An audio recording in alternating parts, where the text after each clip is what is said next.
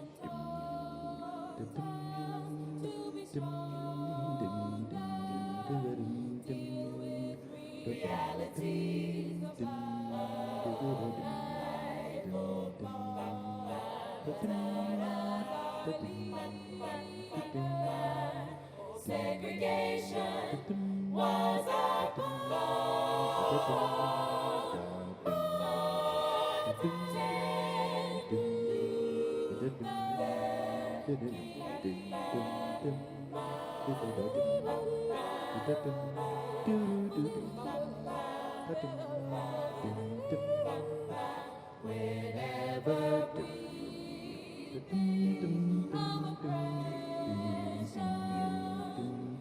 Martin taught us to be strong.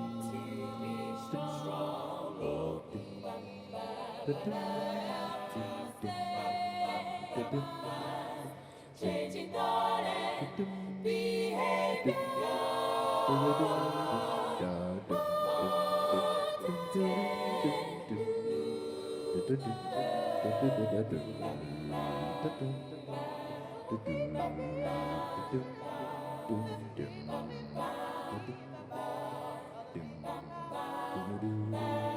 He spoke of love and the power of love, the kind that comes from God. Wisdom was evident in each speech he gave. To be afraid, he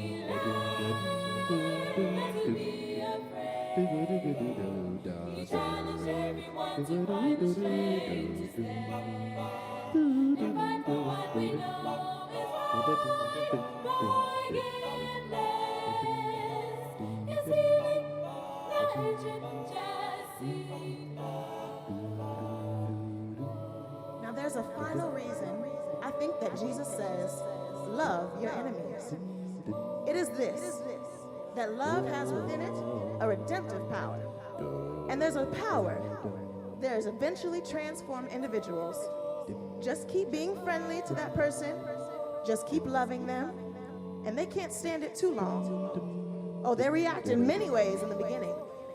They react with guilt feelings, and sometimes they'll hate you a little more than at the transition period. But just keep loving them, and by the power of your love, they will break down under the load. That's love, you see. It's something about love that builds up and is creative. There's something about hate that tears down and is destructive. So love your enemies.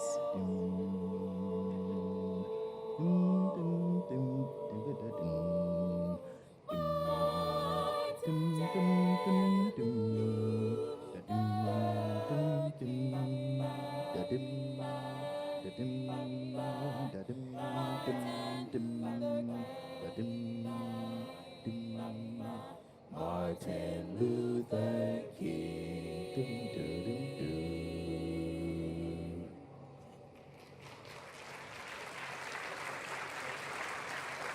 Thank you. Hi, my name is Shakira Rogers. I'm a graduating senior from Howard University, Jazz Studies major. Our next piece will be entitled Too Marvelous for Words. It includes a vocalise, which I wrote for a class. So for all of you who don't know what a vocalise is, it is an instrumental solo with lyrics written to it. And the vocalise that I wrote the lyrics to was done by J.J. Johnson on trombone. So we'll be doing Too Marvelous for Words now.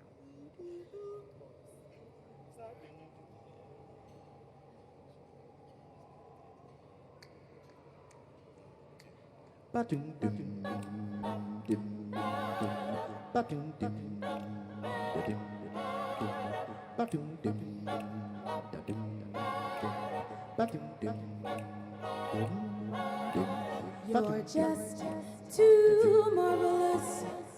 too marvelous for words. like glorious, glamorous, and that old standby amorous. It's all too wonderful. I'll never find the words that say enough, tell enough. I mean, they just aren't swell enough. You're much too much, and just so very, very too well to ever be in Webster's dictionary. And so I'm borrowing a love song from the birds, just to tell you that you're marvelous, you're much too marvelous for words, even as I sit right here. I'm filled up with excitement and a little bit of fear, 'cause I don't know what life has in store, but it's okay, 'cause I know that you want me to be nothing but happy, so we can grow old together. We carry all the memories of our precious moments. People can say what they want, but our love will last till the end of all time. And I'm so glad that you're mine. And in the middle of all these feelings that I'm having, I can get my mind up to, and it's hard to think of anything else. Hey, that's my phone, by the way, I know it's you. I think those goosebumps are returning.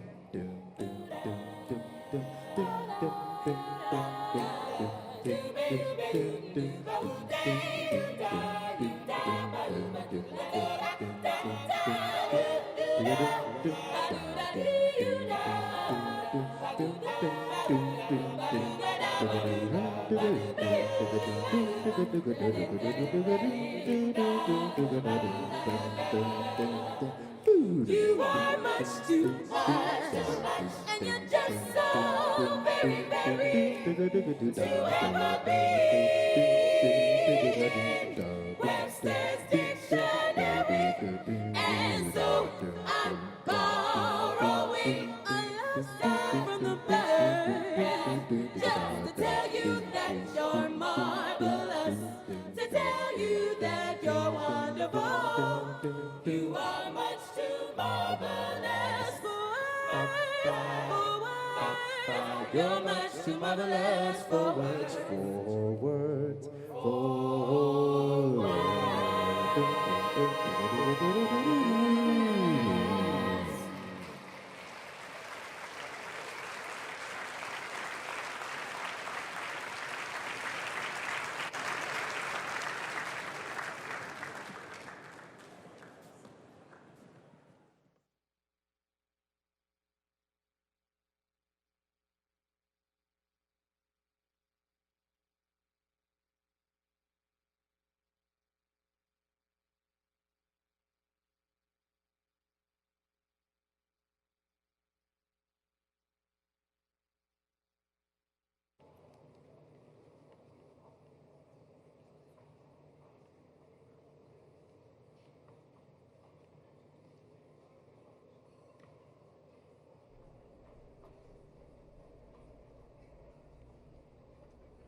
Thanks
be to God.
Ladies and gentlemen, please welcome the United States Navy Band.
Ladies and gentlemen, our program is about to begin. Please turn off all cell phones and pagers. Thank you.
Ladies and gentlemen, please welcome Ms. Felicia Rashad.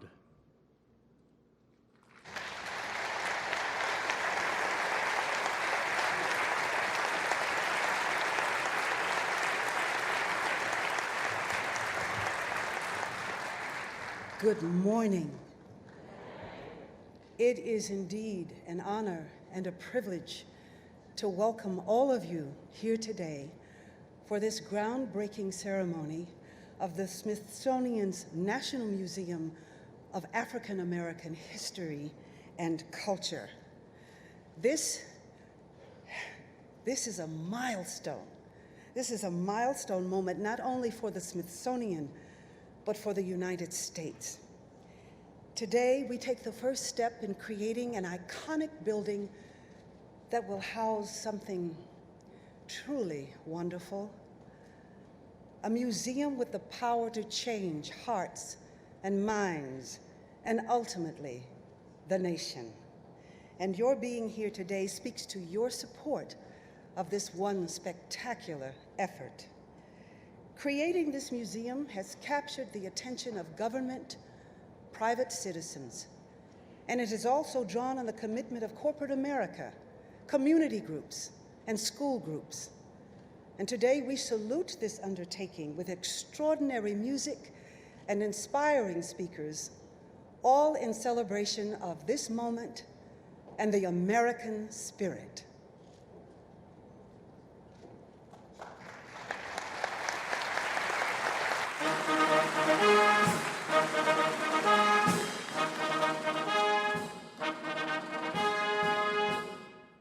Ladies and gentlemen, the President of the United States and Mrs. Michelle Obama.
Please remain standing.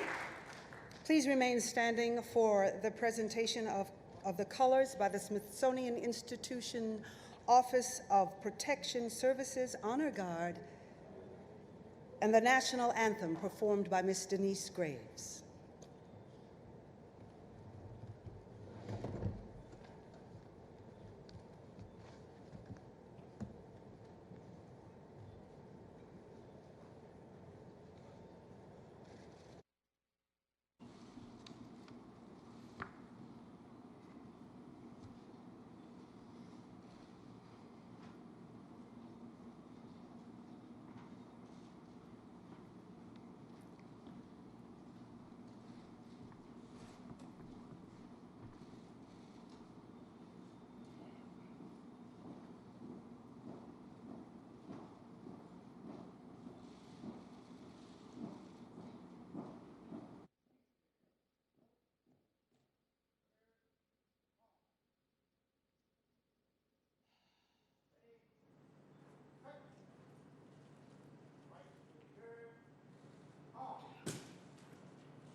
Please join me in welcoming from the Abyssinian Church in Harlem, the Abyssinian Baptist Church in Harlem, the Reverend Calvin Butts III.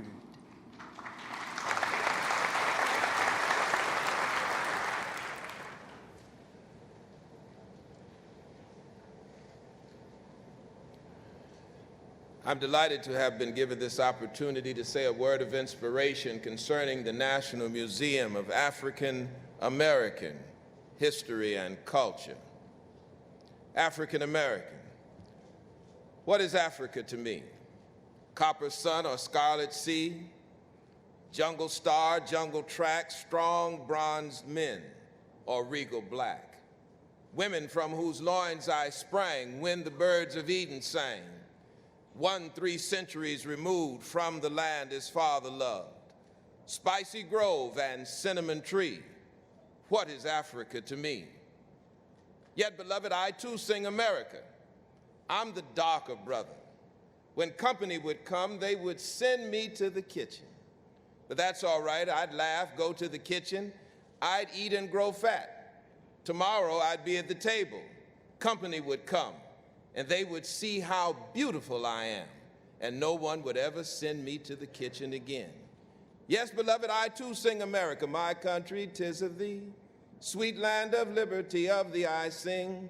This may be the land of the pilgrim's pride, but it's also the land where my mothers and fathers died. So let freedom ring. Ring. Yes, let freedom ring. Ring for the Ashanti. Ring for the Aruba. Ring for the crew arriving on a nightmare, yet praying for a dream. Dream a world, beloved, where man no other man will scorn, where love will bless the earth and peace its paths adorn. Dream a world, beloved, where all will walk sweet freedom's way, and greed not sap our souls or avarice bright our day. Dream a world where black or white, whatever race you be, will enjoy the bounty of the earth and everyone be free. Where wretchedness will hang its ugly head and joy like a pearl adorn the earth. Of such I dream our world. I have a dream today that everyone would not be judged by the color of their skin, but by the content of their character. Everyone, the poor white, fooled and pushed apart. Everyone, the Negro bearing slavery's scar. Everyone, the red man pushed from the land. Everyone, the immigrant clutching the hope that she seeks, but finding the same old stupid plan of dog eat dog and mighty crush the weak. Oh yes, I say it plain, America never was America for me, but yet I swear this oath, America will be. And America is becoming, because so many brave women and men have fought to preserve the integrity of the land of the free and the home of the brave. Oh, beautiful for heroes proved in liberating strife, Crispus Attucks. 200,000 sons of Ethiopia who gave their lives in order to hold the Union together. Heroes proved in liberating strife, who more than self their country loved, and mercy more than light.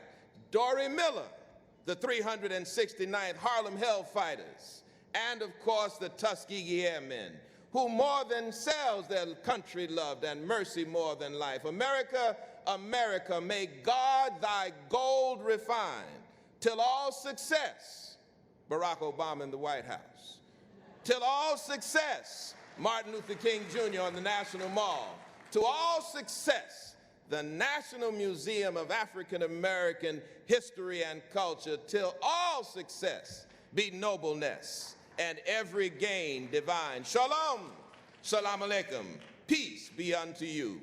God bless America.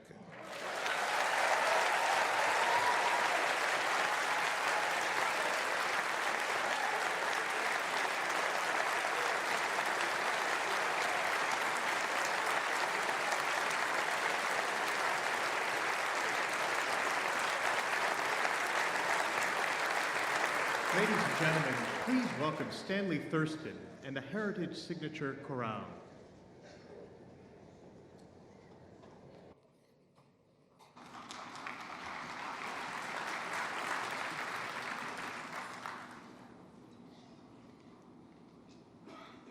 Music from the church has touched hearts and stirred souls for generations. It has soothed in times of trouble and inspired the weary to do great and noble things.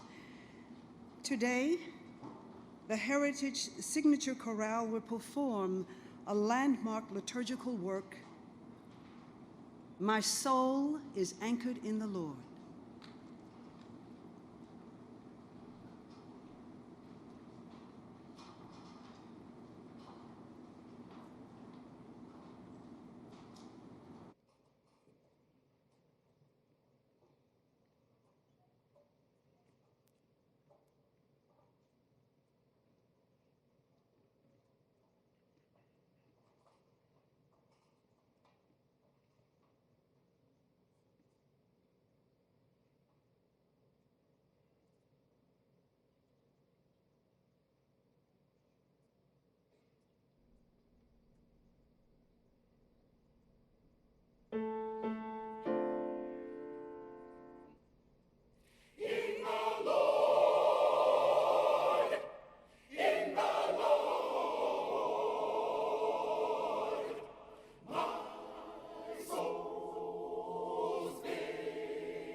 Soul-stirring indeed. Yes. Creating the Smithsonian National Museum of African American History and Culture is a grand endeavor, and a grand endeavor necessitates visionary leadership with courage and a willingness to dream big. Well, such a leader has been guiding the development of this museum for 6 years. His efforts have brought us this moment, and his guidance will take us to the day when the National Museum of African American History and Culture opens its doors on this spot. Please welcome the founding director of this museum, Lonnie Bunch.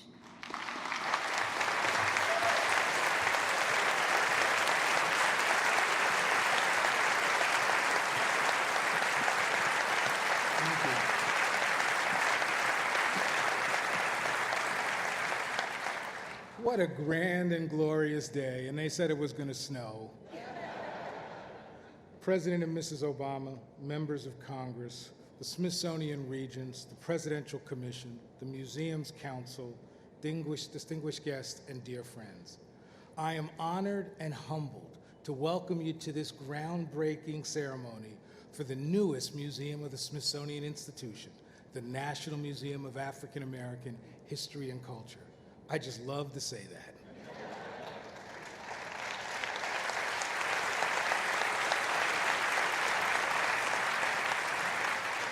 Your presence today is a clear reminder of the unflagging support and leadership that you have provided this endeavor.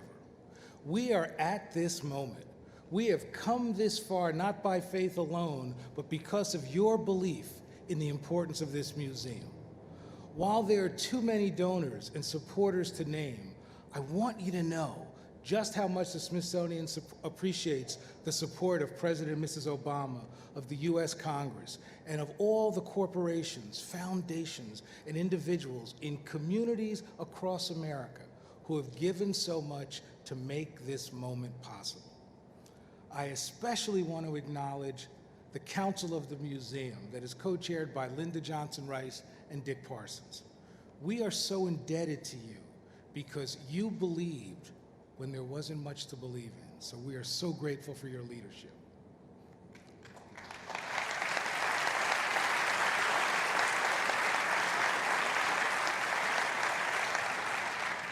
Today, in the words of Washington, D.C. poet Louis Alexander, we call the lost dream back. Today, we begin to make manifest on this mall, on this sacred space, the dreams of many generations who fought for and believe that there should be a site in the nation's capital that will help all Americans remember and honor African American history and culture. But equally important to this vision was to need to make better all who visit the National Museum by using African American culture as a lens to more clearly understand what it means to be an American. So with groundbreaking, we mark a major milestone in the creation of this museum, a museum that, as the beloved historian John Hope Franklin used to always say to me, it must tell the unvarnished truth. Because this will be a museum that will have moments to make one cry or to ponder the pain of slavery and segregation.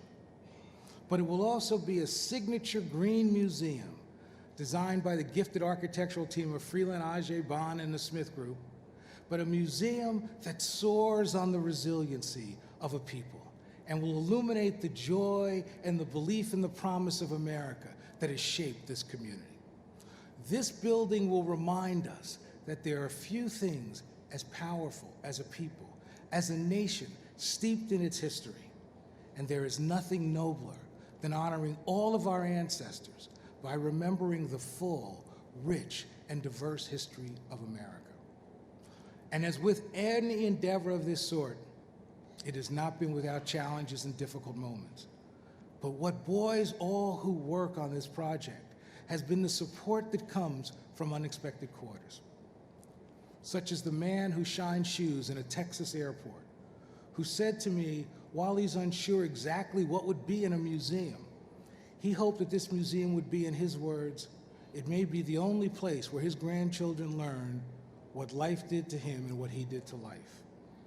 Or the woman who cleans one of the Smithsonian museums, who reminded me the other day that she is tired and able to retire, but she said to me, I want to continue to work so that I can clean our museum.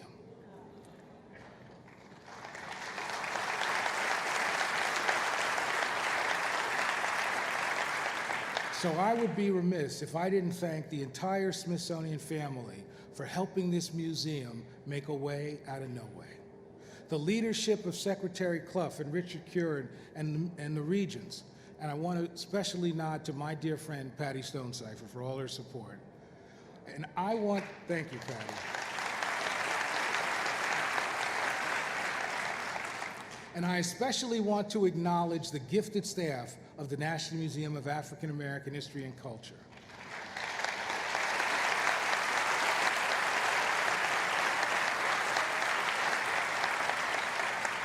While I may stand in front of you, they do the work to make all things possible. During the Great Depression, historians were hired by the federal government to interview formerly enslaved African Americans. When 82-year-old Cornelius Holmes was asked if the experience of the enslaved still mattered, he answered, "Though the slavery question is settled, the race question will be with us always. It is in our politics, it is in our courts, it is on our highways, it is in our manners, it is in our religion and in our thoughts, all the day, every day."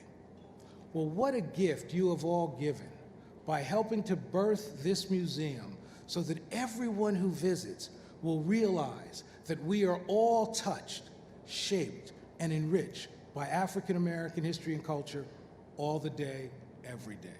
Thank you very much.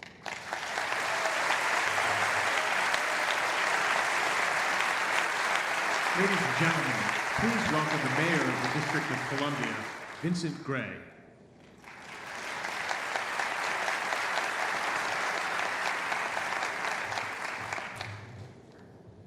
Good morning. Not to worry, we have decreed there will be no more snow in the District of Columbia ever. As mayor of the nation's capital, it is my honor to greet you and on this auspicious occasion here in our great city. You've gathered here today to break ground on a site that will provide the foundation for much more than simply another new building in Washington, D.C. Today's groundbreaking is a milestone that fulfills the dreams and aspirations of many generations and honors all of those on whose shoulders we stand at this point. This will be a museum for all Americans.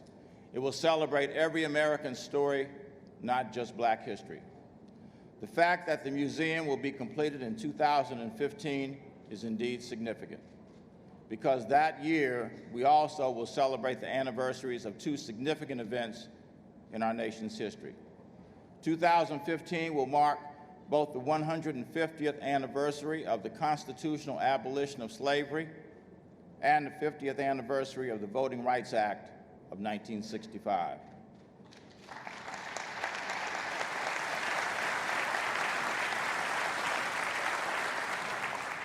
The 13th Amendment fundamentally changed our Constitution and our nation, and the Voting Rights Act allowed America to fulfill its promise.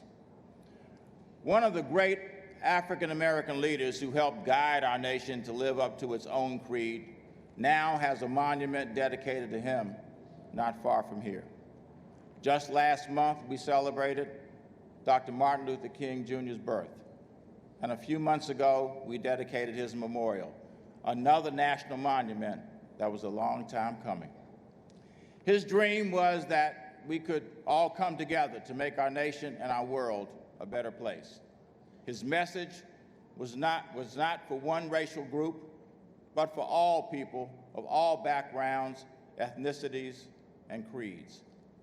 This museum will be a tangible manifestation of Dr. King's dream. As the mayor of a city that itself is central to the story of freedom for all Americans, I eagerly anticipate the completion of the National Museum of African American History and Culture, and I'm proud that the District of Columbia will be its home.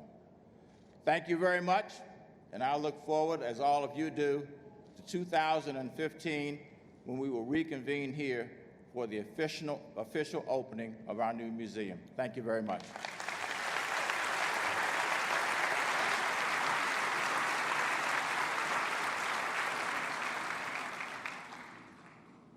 We all know that the Smithsonian Institution is a place of learning.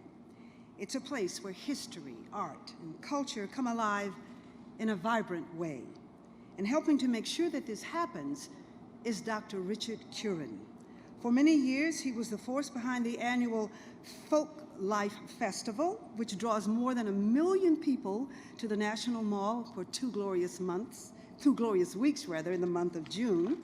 And now, as Undersecretary for the Smithsonian, he helps guide the work of the History and Culture Museums, including the one for which we are breaking ground today. It gives me great pleasure to present the the Smithsonian's Undersecretary for History, Art, and Culture, Dr. Richard Curan.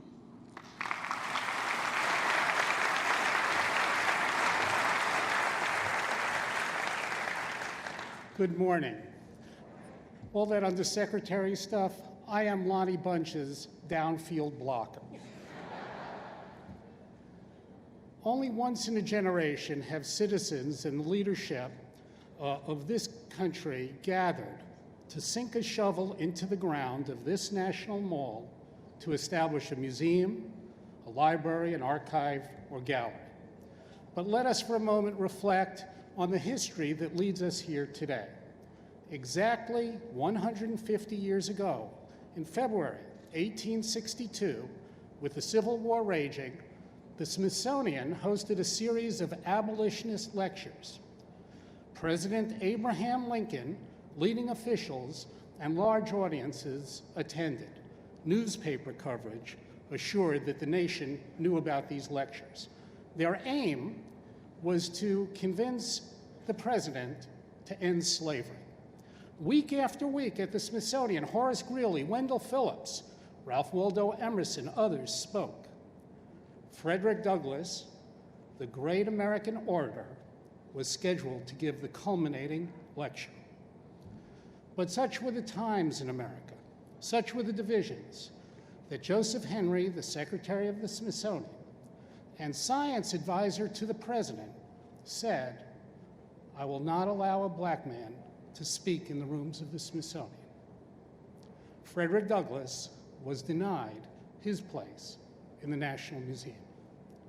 The irony was that Secretary Henry's most reliable staff member was a man named Solomon Brown, an African-American poet, self-educated scientist. He built the exhibits at the Smithsonian. He made the maps. He served the Smithsonian for 54 years. And many others, some in this room, followed Brown, guarding treasures, cleaning the museums, carrying out the research, developing programs, and helping to lead the institution. The historical record, though, is checkered. Notably, in 1891, the Smithsonian's National Zoo opened its grounds to African Americans on Easter Monday, given that the community was not allowed to participate in the celebrations on the White House lawn. Well into the 20th century, curators purposefully excluded African American history. In 1947, the descendants of Christian Fleetwood tried to integrate the Smithsonian's collections by donating the Medal of Honor this black soldier had won for heroism in the Civil War. They were rebuffed until the Secretary of the Smithsonian at that time intervened. And with the Poor People's March on Washington in 1968, many advised closing the Smithsonian museums to keep the people out. Secretary Ripley did the opposite, keeping them open extra hours in order to let everyone in. Now, we've come a long, long way since Joseph Henry uttered those words, and we can't change what he said, but we can correct it. With this building, we can today proudly say Frederick Douglass's words will certainly be heard in the rooms of the Smithsonian.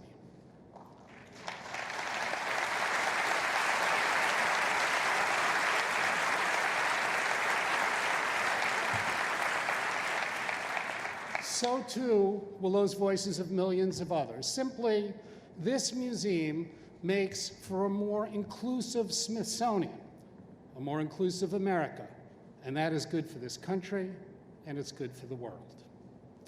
The co-chairs of the Museum's Advisory Council, Linda Johnson Rice and Richard Parsons, have played key leadership roles in ensuring that we hear the many compelling voices of our nation's history.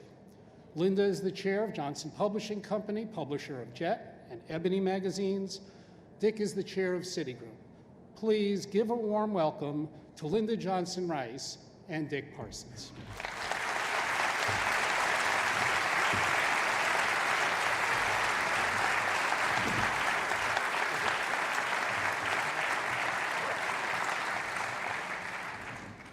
On behalf of the Advisory Council of the Smithsonian's 19th Museum, the National Museum of African American History and Culture.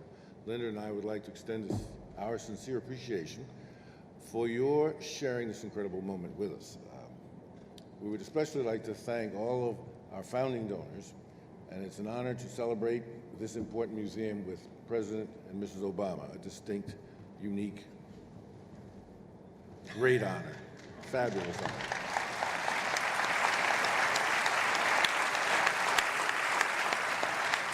While you are all dignitaries, I'd like to just make mention of the fact that Eleanor Holmes Norton, the district representative, Congressman Clyburn, are here, as well as so many of our great supporters and other distinguished guests. All of you have helped achieve this significant milestone. Thank you for taking this journey with us, and one of the things I'd like to do, because nobody gets anything done by themselves or even with an able and beautiful partner, we have a council, you've heard it referred to before, that has been with us on this journey, and with Lonnie all supporting and advising. I'd like the members of the Advisory Council to stand and receive your applause and appreciation.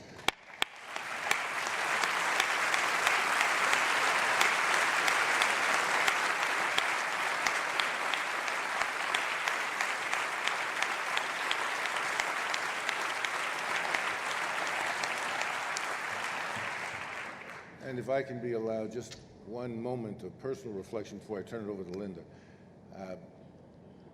the significance of this day to me. You know, it's often said, and I've read it many times, that history is written by the winners. History is written by the winners. And to me, the reality of this museum puts an exclamation mark at the end of the sentence, that after 400 years of struggle, of triumph, of tragedy, of turmoil, of turbulence, we won. Well said, Rick, well said. As members of this council, we have had the pleasure of witnessing a vision take shape. One that, as Lonnie Bunch has indicated, will encourage us to remember, reflect, and rejoice. One that will help us better understand the hope, the optimism, the struggles, the determination, and triumphs of the American story. Today, we will break ground for a museum that has been a long time in the making, and I'm delighted to introduce one of the champions that made it a reality. Congressman John Lewis is a symbol, the last surviving speaker from the 1963 March on Washington and a hero of the Civil Rights era. In February 2011, John Lewis received the Presidential Medal of Freedom, the nation's highest civilian honor.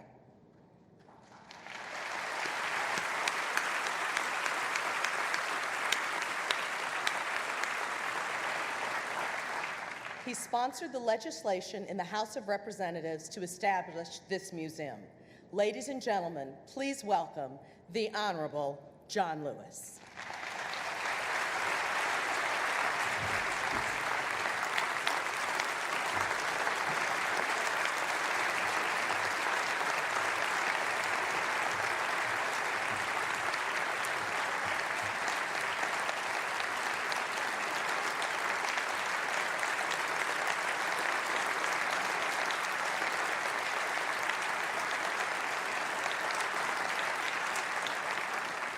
Good morning. Thank you, Linda, for those kind words of introduction. Mr. President, Mrs. Obama, Mrs. Bush, my colleagues from the Congress, my beloved friends, what we witness today will go down in history. It is the substance of things hoped for and the validation of our dreams. It is the moment of people protested, struggled, and longed for. It is the moment millions of our ancestors believe in, but died never to behold. It is that point of critical mass when an idea becomes so powerful, it leaves the realms of inspiration and becomes visible, even to the untrained eye. This is an idea whose time has come. When I think about all it took to reach this point, the Black Civil War veterans who took up the cause many decades ago, the spirit debate and the long years of silence, the language of advocates and their opponents. When I think about the plane crash that killed one champion and the election of this poor boy from rural Alabama, who spent more than half of his congressional career introducing the museum bill, only to have it end in a bipartisan effort, inspired by men and women of faith. It reminds me of the words of one of my favorite poets, Langston Hughes, which seems so fitting and appropriate here. The name of the poem is Harlem, and in it he says, "What happened to a dream deferred? Does it dry up like a raisin in the sun, or fester like a sore and then run? Maybe it just sag like a heavy load, or does it explode?" Today, we must thank the White House and the United States Congress, my former colleague, Governor Sam Brownback, Senator Max Cleland, and Congressman J.C. Watts, the Smithsonian Board of Regents, the Secretary of the Smithsonian Institution, Wayne Clough, the Director of the National Museum of African American History and Culture, Lonnie Bunch, and his entire staff. The Distinguished Advisor Council of Celebrity and Scholars, and the general corporate and individual donors who have taken a dream deferred and helped it find its place in history. This is an end, but it is also a beginning. There's still much work to do, and as we pursue this worthy goal, sent us down through the ages, we must not shrink.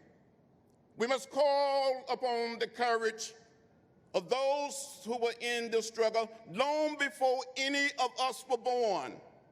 We must tell the story, the whole story, 400-year story of African American contribution to this nation's history from slavery to the present, without anger or apology. The problem we face today as a nation, make it plain, make it clear that there's still a great deal of pain that needs to be healed. The story told in this building can speak the truth that has the power to set an entire nation free and reveal the boldest lesson of liberty, justice, and the true democracy to us all.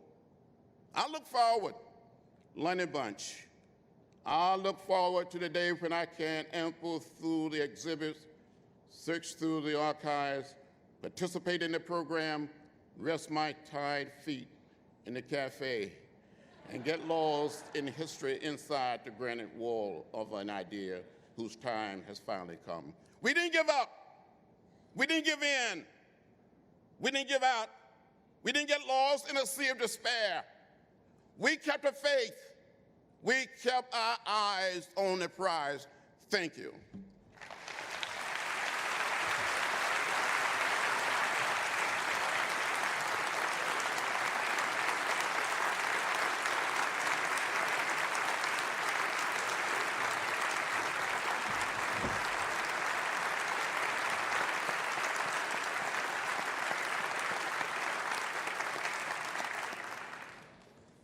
Thank you, Congressman Lewis. Inspiring. It gives me great pleasure to introduce to you another renowned and important supporter of the new museum. Governor Sam Brownback served 14 years in the United States Senate prior to becoming the governor of the state of Kansas in 2011. His commitment to this museum is based on his deep commitment to human rights. While in the Senate, he called on the United States to condemn the genocide in Sudan's Darfur region, and he consistently introduced legislation to ban human trafficking around the world. Governor Brownback sponsored the legislation in the Senate to establish this museum. So, ladies and gentlemen, please join me in welcoming Governor Sam Brownback.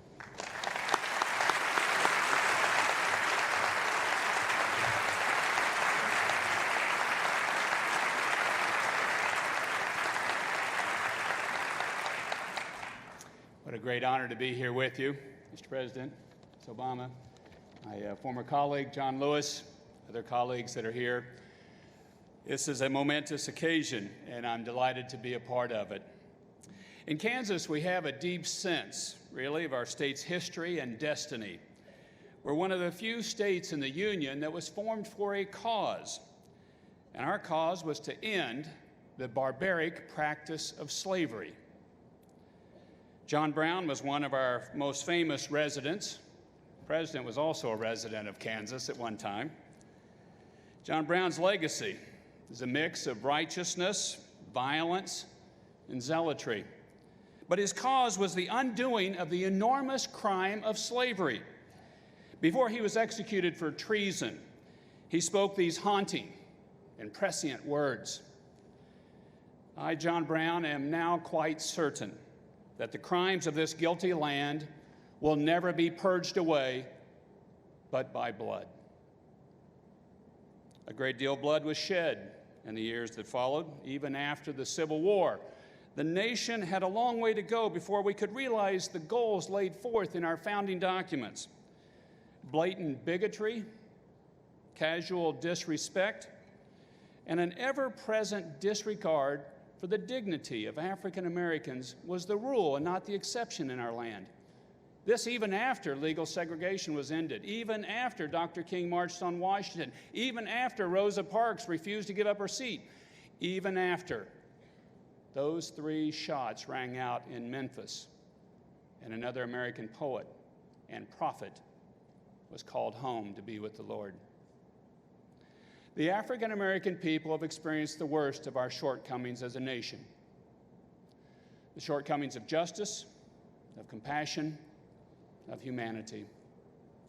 This museum will allow the culture and the identity of the African American people to be celebrated as one that shed these unconscionable circumstances, met its unparalleled challenges, and rose to an unimaginable achievement. The groundbreaking of this museum could not be more timely. Now, some could cynically see it as an attempt to gloss over the sins of the past, or as an attempt to pay back the injustices. It is neither of those things. It is instead a celebration of a uniquely American triumph of will. To consider this museum an airing of grievances is to sell it dramatically short. It is, in fact, a presentation of the triumph of the African American people.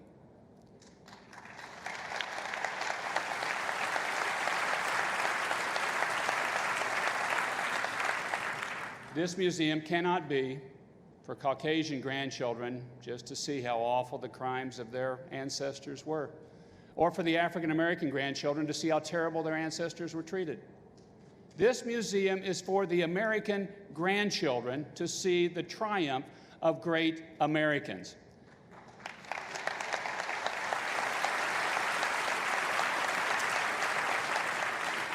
In 1957, Dr. King wrote these words, "But the end is reconciliation. The end is redemption. The end is the creation of the beloved community." We are one step closer to that vision today. God bless you all, and thank you for being here.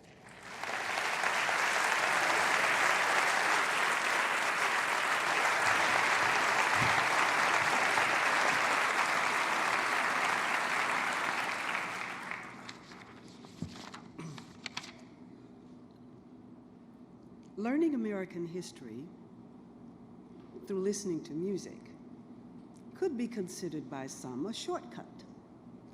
That is, unless, of course, the teacher is the opera star, Thomas Hampson. Then it's more than just learning, it's being transported. This celebrated baritone from Washington State is revered for his interpretation of Mahler and Verdi, but he has long been an advocate of American song. Today, he graces this celebration with works by 2 iconic American composers, Grief by William Grant Still, and Simple Gifts by Aaron Copland.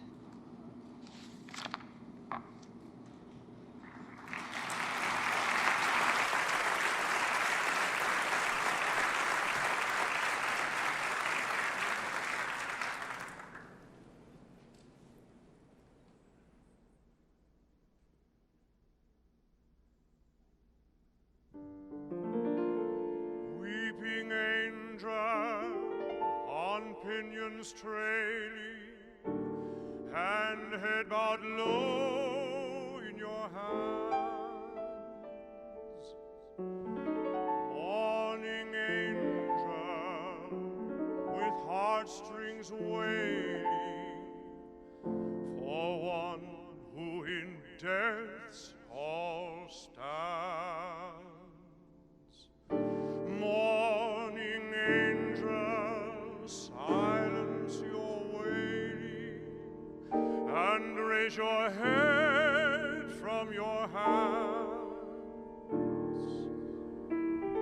Weeping angel, on your pinions trailing, the white dove promise stands. Weeping angel, on pinions trailing, and head bowed low in your hands. Morning angel, with heartstrings wailing, for one who in death's hall stands. Morning angel, silence your wailing, and raise your head from your hands. Weeping angel, on your pinions trailing, the white dove promise stands.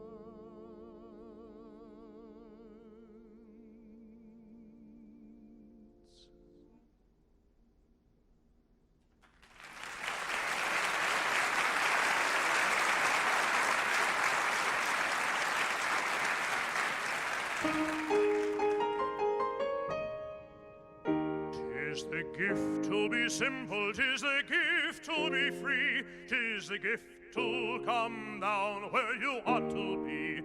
And when we find ourselves in the place just right, 'twill be in the valley of love and delight. When true simplicity is gained, to bow and to bend we shan't be ashamed to turn. Turn will be our delight, till by turning, turning we come round right.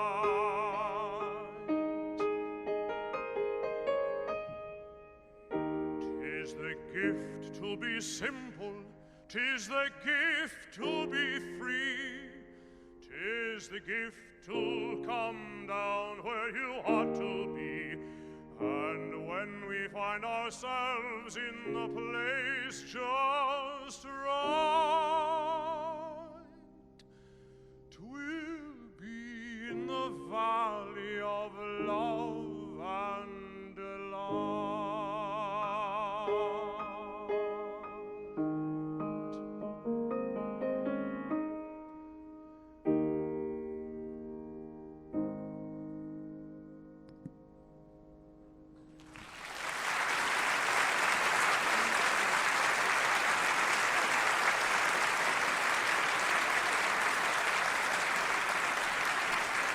Ladies and gentlemen, returning to you now, founding museum director Lonnie Bunch.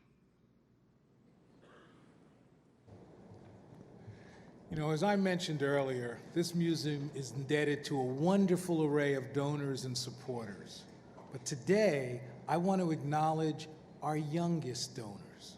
One of my former students, Tracy Minna, worked with children at the Stuyvesant Montessori School as they celebrated the history of African Americans. When they learned of the museum, they started an effort entitled Make a Change with Change. So last year, these students collected $600 in coins and presented it to the museum.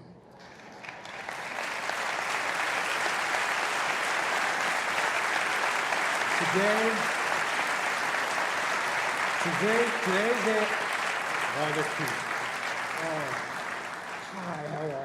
Today they are here with their second gift. Please welcome Tracy Mina, Marisa Grant, Ajane, and Piper. Thank you.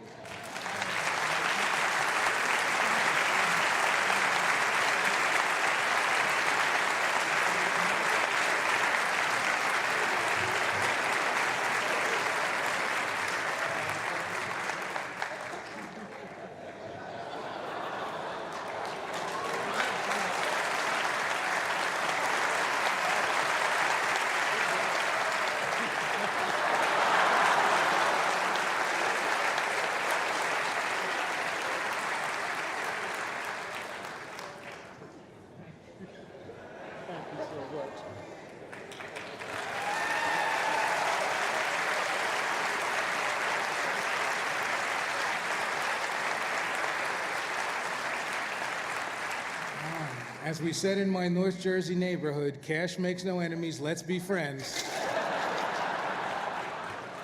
I'm so moved by that, and I want to thank them so much. And again, join me in thanking the Stuyvesant Montessori School.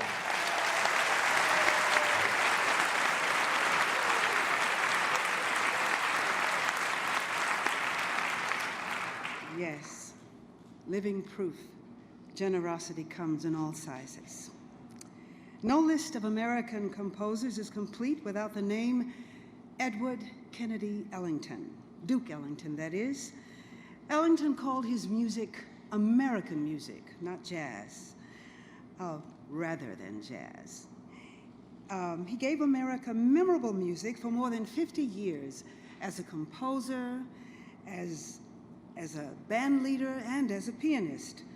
And there's one contemporary pianist who keeps the Ellington legacy alive, and his name is Jason Moran. Now, of course, Jason is about creating his own 40-carat history. Last summer, he walked away with 3 major awards from Downbeat's annual Critics Poll: Best Pianist, Jazz Album of the Year, and Artist of the Year. Today, he is performing the Ellington classic, I Like the Sunshine. Please welcome Jason Moran.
That was Jason Moran.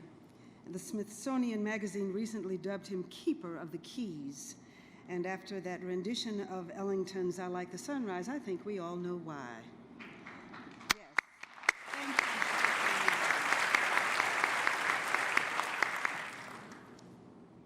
Every day, millions experience the wonder of the Smithsonian.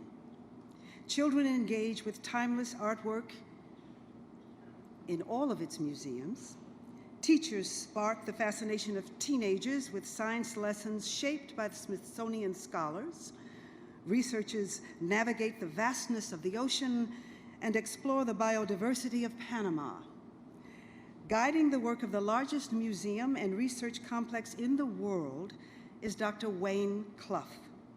As the 12th Secretary of the Smithsonian, Wayne Clough is overseeing a $900 million building and renovation program, which includes the construction of the Smithsonian's 19th museum, the National Museum of African American History and Culture, for which we are breaking ground today.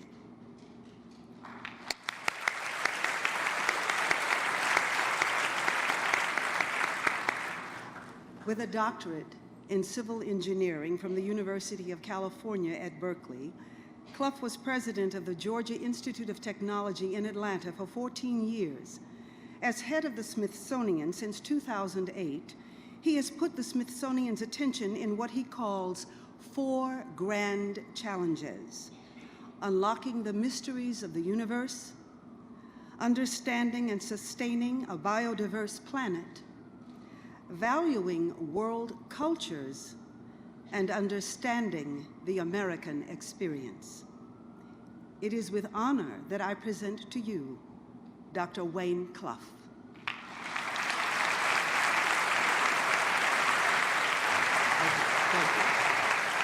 Thank you very much. Thank you, Ms. Rashad, for that very kind introduction. Wow, what a beautiful day.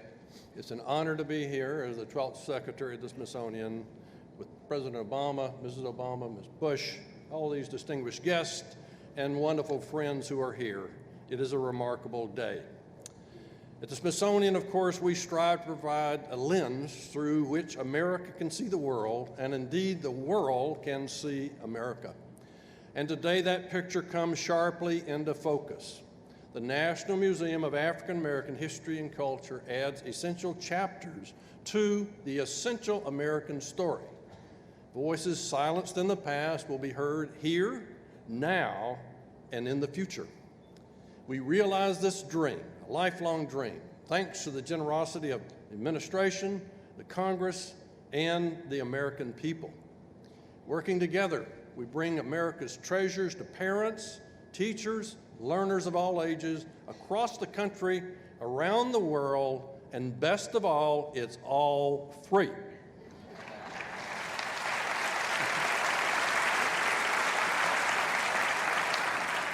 No inflation here.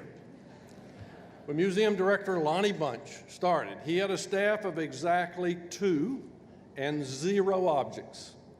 No concrete, of course, has yet been poured for this museum, but Lonnie and his team have already created a strong foundation for it, because today he has more than 20,000 artifacts, in addition to education programs, an online presence, and vibrant exhibitions. In 2015, visitors will be witness to history when this new building opens its doors to America and the world. It will join our 18 other Smithsonian museums, which tell the stories of all the people who made this country great.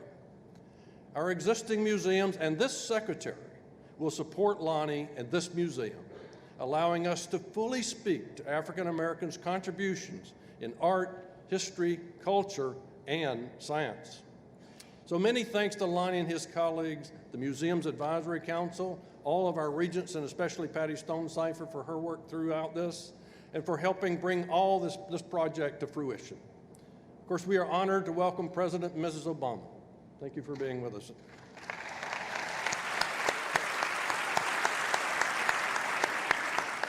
Thank you so much for encouraging and supporting this and many other Smithsonian initiatives. We are here today, of course, thanks to the leadership of many. President and Ms. Bush were essential. Members of the House and the Senate and a host of local officials made it happen. This was a true bipartisan effort, echoing this museum's message of unity. What a magnificent location imbued with powerful symbolism. It's a fitting home for this museum, invoking the indelible threads that connect the fabric of African American stories to the American tapestry. Even as we break ground in the National Mall, I want to ensure the entire country who are watching on webcast that we reach far beyond the nation's capital. If you can't come to us, we come to you via new technology and through our 170 affiliate museums located around the country and our traveling exhibition. So to the teachers and students who are watching, imagine your schools in a few years and what you might receive in terms of information from this museum. Maybe a hologram of Martin Luther King might walk right off the steps of the Lincoln Memorial and into your classroom. But we don't have to wait for the future. Thanks to technology, the leaders of tomorrow have the world in the palms of their hands today. And that's where you'll find the Smithsonian telling these important and compelling stories. So to this day, we add to America's chorus of voices, voices that inspire us to recall the past and illuminate the present and ensure a better future for all. Thank you very much. Thank you.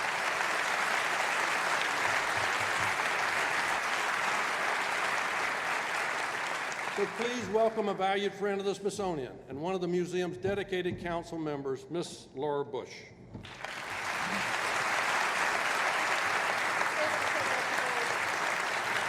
Thank you all. Thank you, everybody. Thank you very much. Thanks so much. Thank you. Thank you very much, Wayne, for that introduction, and good morning to everyone. Good morning, President and Mrs. Obama, Director Lonnie Bunch, and all our distinguished guests and all Americans who've joined us for this very important occasion. It's especially fitting that we're dedicating this plot of land on our National Mall for a museum that remembers, reveres, and celebrates the great struggles and even greater contributions that African Americans have made to our nation's history. Just down the road from here, both the White House and the Capitol were built in part by the labor of African American slaves. We don't know most of their names, but they left a lasting legacy in the bricks and stone and beautiful craftsmanship that now house our democracy's most vital institutions. Here, too, in this city, is where a young congressman named Abraham Lincoln was horrified by the sight of slave pens standing near the grounds of the Capitol, and where later President Lincoln would sign the transforming Emancipation Proclamation. Here in this city is where the great abolitionist Frederick Douglass came to offer counsel to Lincoln, and it was welcomed by the president into the White House. Here on this very mall is where the Reverend Martin Luther King Jr. stood and shared his dream of the nation where we're all measured by the content of our character and where we join together at one table, the table of brotherhood. And here in this city is also where President Lyndon Johnson fought for and signed the landmark Civil Rights Act of 1964. Today, African Americans help lead our nation in all facets of life, from government to the military to the law, from business to the arts to medicine and education. This museum will share these stories and will pay tribute to the many lives, known and unknown, that have so immeasurably enriched our nation. The National Museum of African American History and Culture began as a bipartisan effort through legislation sponsored by Representatives John Lewis and J.C. Watts and Senators Sam Brownback and Max Cleland. My husband, President Bush was proud to sign it into law in 2003 and to envision the museum to be built on the mall, where we honor artists, inventors, explorers, soldiers, and statesmen. I'm particularly proud of the museum's vision, which is dedicated not simply to this building, but also to reaching out to communities around the nation. The museum has already begun traveling expeditions and artifact preservation programs. It's a museum dedicated to welcoming all Americans, whether or not they'll be able to travel to Washington, D.C. I'm glad, too, that this building will stand next to the monument to our first president, George Washington, a man who fought for liberty and who came to recognize the evils of bondage, freeing his slaves in his will. Side by side, these two spots are symbolic of our own national journey. For the stories that will be preserved within these walls, the stories of suffering and perseverance, of daring, of imagination, and of triumph, are the stories of African Americans. But they're also stories that are forever woven through the heart of the fabric of our nation. Thank you all, and God bless you all.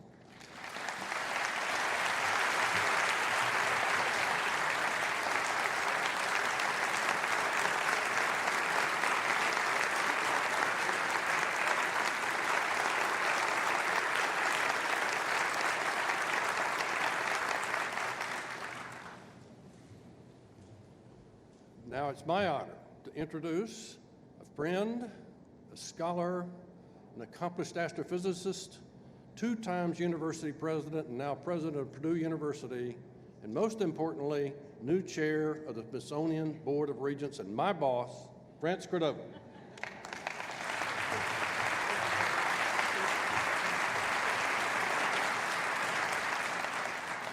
Mr. President, Mrs. Obama, fellow Regents, and honored guests, good morning.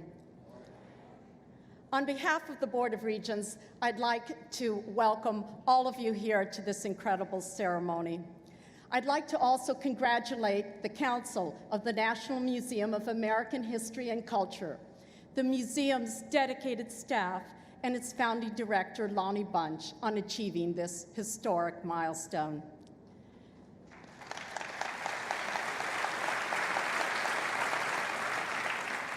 That we are breaking ground for the construction of the museum's permanent home is a testament to their shared vision and hard work. In 2003, the Regents were honored when the Congress passed and President Bush signed legislation establishing the National Museum of African American History and Culture within the Smithsonian.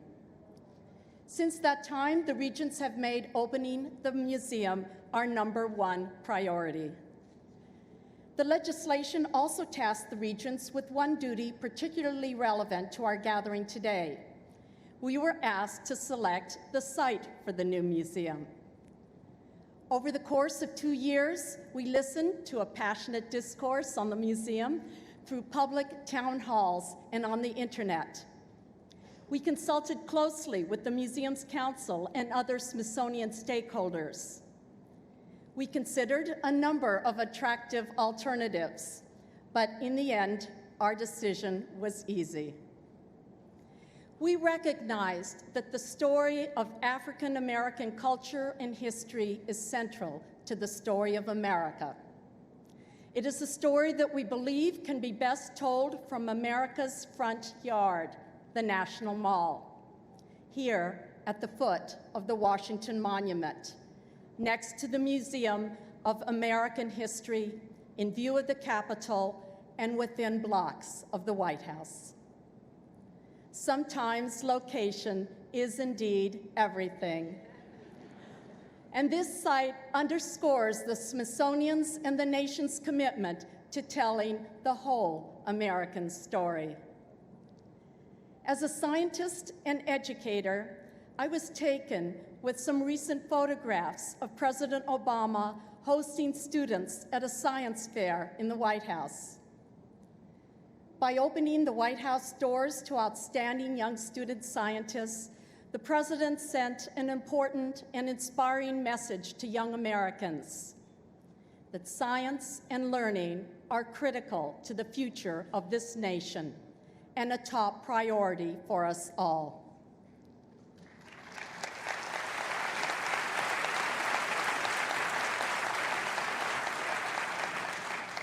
Since 1846, the Smithsonian has been opening its doors to student scientists, historians, artists, or those just seeking to learn more about themselves, the nation, and the world.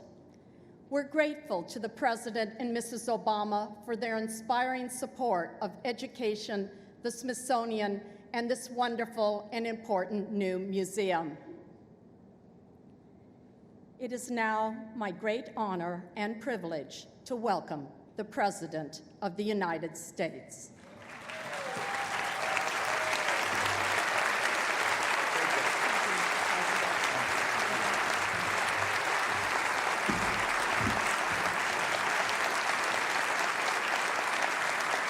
Thank you. Thank you so much. Thank you so much. Please have a seat. Thank you very much. Well, good morning, everybody. I want to thank France for that introduction and for her leadership at the Smithsonian. I want to thank everybody who helped to make this day happen. I want to thank Laura Bush, Secretary Salazar, Sam Brownback, my hero, Congressman John Lewis, Wayne Clough, and everybody who's worked so hard to make this possible. I am so proud of Lonnie Bunch, who came here from Chicago, I want to point out. I remember having a conversation with him about this job when he was planning to embark on this extraordinary journey, and we could not be prouder of the work that he has done to help make this day possible. I promise to do my part by being brief. As others have mentioned, this day has been a long time coming. The idea for a museum dedicated to African Americans was first put forward by black veterans of the Civil War. And years later, the call was picked up by members of the civil rights generation, by men and women who knew how to fight for what was right and strive for what is just. This is their day. This is your day.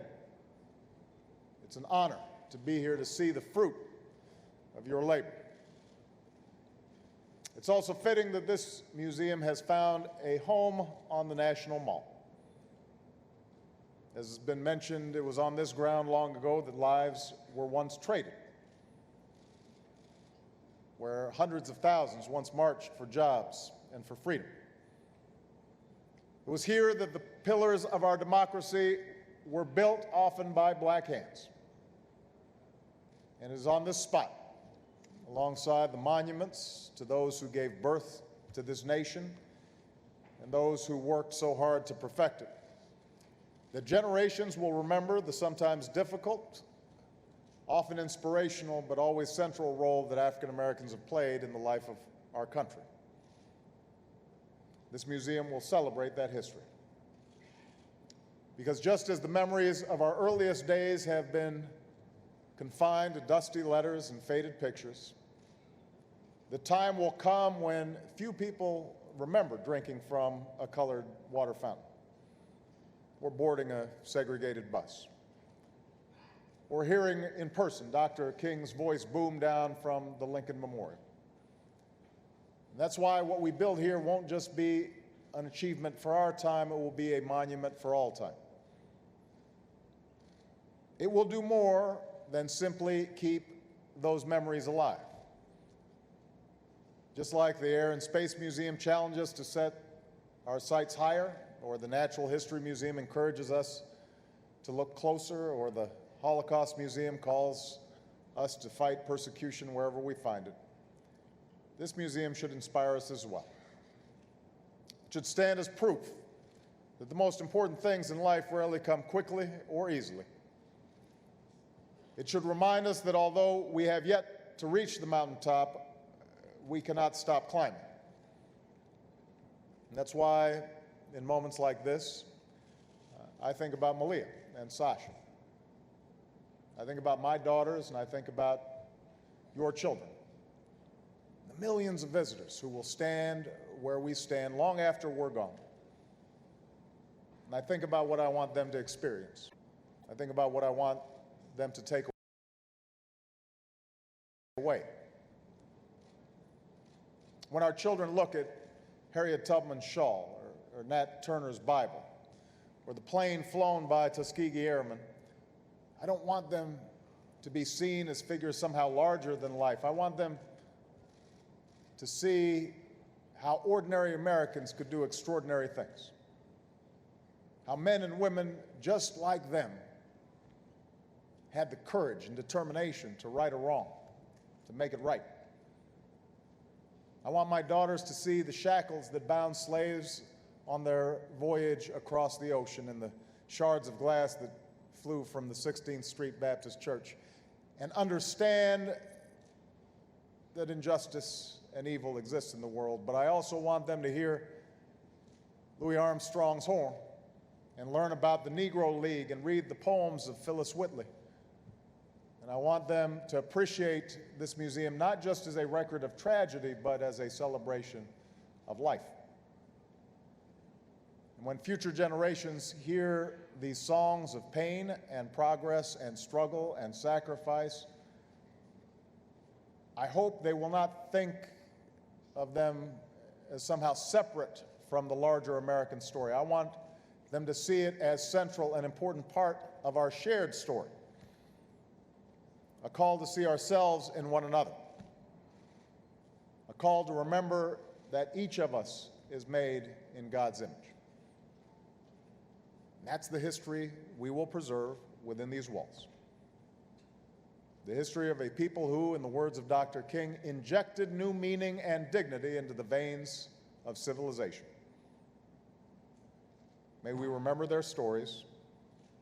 May we live up to their example. Thank you, God bless you, and God bless the United States of America.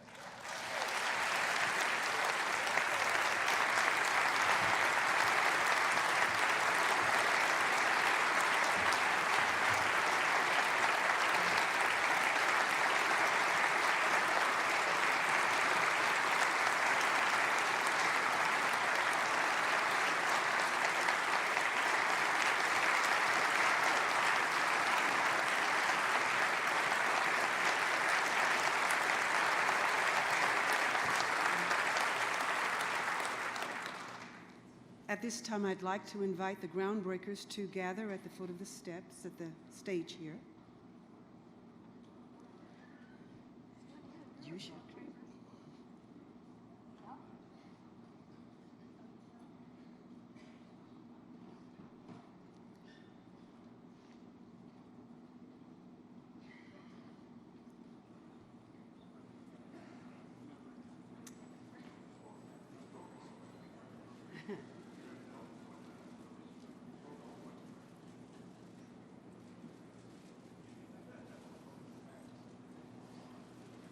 Okay, once you're ready with your instruments, I would like to invite everyone to join me in the countdown. 5, 4, 3, 2, 1, break ground.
bring in the finale of the program for today, which is the Negro National Anthem, Lift Every Voice and Sing, which will be led by our combined choirs from St. Alban School, from Afro Blue, and from the Heritage Signature Chorale, accompanied by the U.S. Navy Band.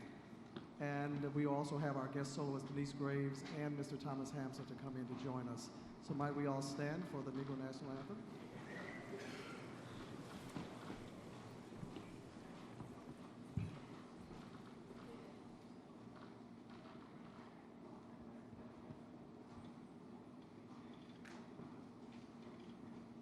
And let's welcome to the stage Ms. Denise Graves and Thomas Hampson.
Facing the rising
seated while the President and the First Lady depart.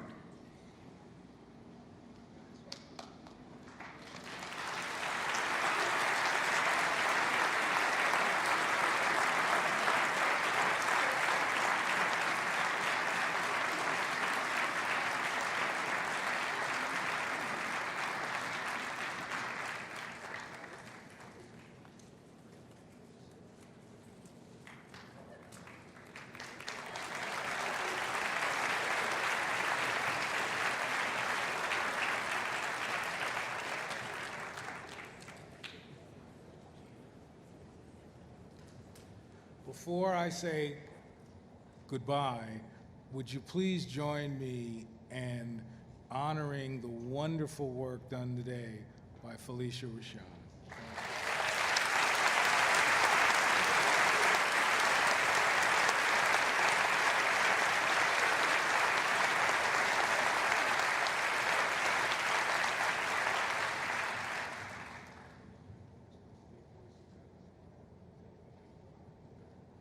Well, there was supposed to be a voice of God, but you'll have to settle for me.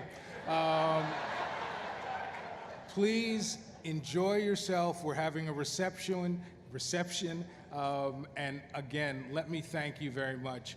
This means a great deal to the Smithsonian that you came, that you care, and that you're part of this. So thank you all very much.